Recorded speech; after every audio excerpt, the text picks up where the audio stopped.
Pouvez-vous vous présenter, s'il vous plaît? Bonjour, oui, je suis Laurence Thibert, je suis maître de conférences en sociologie et je travaille sur l'alimentation, sur les modèles alimentaires que j'étudie, la façon dont ils changent, ces modèles alimentaires. Et puis je travaille aussi sur une autre question qui est la question des liens sociaux, du lien social dans l'alimentation. Quelles sont vos recherches actuelles?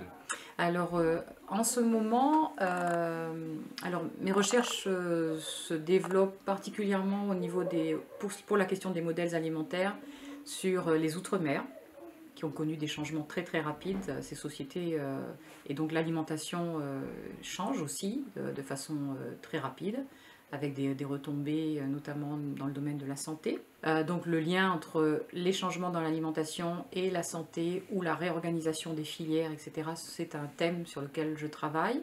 Et je travaille aussi sur l'alimentation à la cantine, la façon dont les liens sociaux s'organisent autour de l'alimentation au restaurant du collège ou du lycée. Pouvez-vous nous parler de vos recherches actuelles, s'il vous plaît? Oui, alors j'ai une partie de mes recherches qui concerne les sociétés d'outre-mer, dans lesquelles il y a eu énormément de changements rapides au niveau des sociétés, au niveau des modes de vie, et qui ont des impacts sur l'alimentation, avec des impacts aussi sur la santé et sur l'organisation de la filière alimentaire. Donc ça, c'est une partie de mes recherches.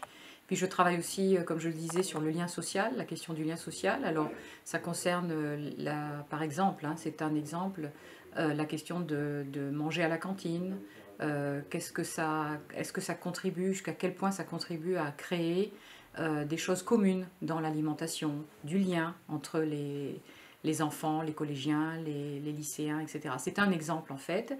Et toujours sur le lien social, je travaille aussi sur un quartier à Toulouse, sur la question justement des interactions et des formes de liens qui se construisent dans l'alimentation dans ces quartiers.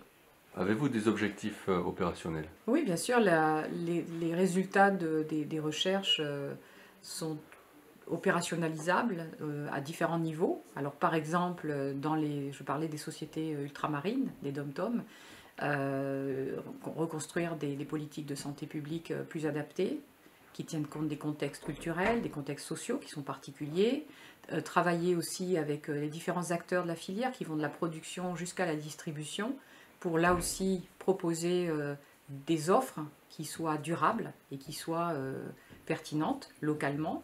Et ensuite, sur le lien social, par exemple, c'est essayer de comprendre comment la restauration scolaire, par exemple, peut intervenir à la fois pour bien nourrir du point de vue sanitaire, mais pour bien nourrir aussi du point de vue des identités sociales et du lien entre les enfants. Est-ce que vous partagez ça avec vos étudiants? Alors oui, parce qu'en tant qu'enseignant-chercheur, les cours sont aussi des espaces à la fois de partage des résultats, mais aussi des méthodes que j'utilise, comme tous mes collègues.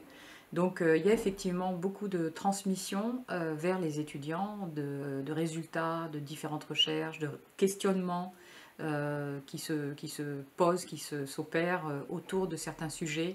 Et puis à travers la lecture d'articles, à travers de l'étude de cas, les études de cas, on revient aussi sur des recherches et sur des méthodologies.